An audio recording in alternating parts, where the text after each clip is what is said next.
So Alex Van Pelt, Browns offensive coordinator, we've heard from him a little bit already.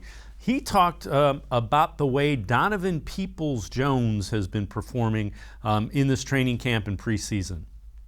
He came back this year with a lot of confidence. I think last year, early on, it wasn't there. He was still trying to learn the system and learn, what his role was.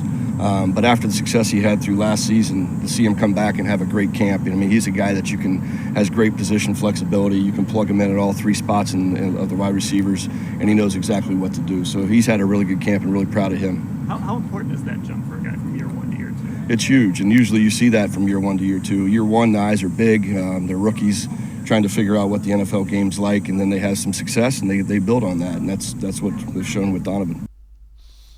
And Mac, by all accounts, Donovan Peoples-Jones has been outstanding, and he's a guy that, long term now is solidly in the middle of that receiving core.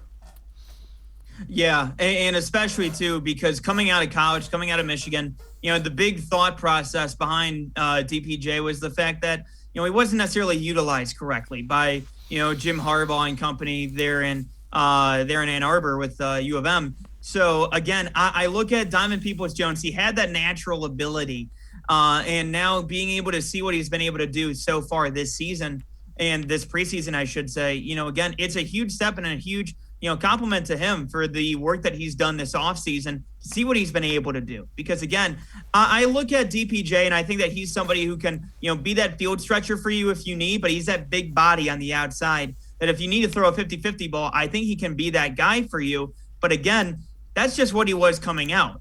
Now you're starting to see him working with, Jarvis Landry, Odell Beckham, working on the route running, working on the little things. And that's just going to take his game to that next level. And he's going to constantly evolve as a player because of being around those guys and because of being in this offense. Yeah, and, the talent has been there. Again, you alluded to it. A lot of people didn't think he was used correctly at Michigan and didn't allow him to kind of shine the way he could.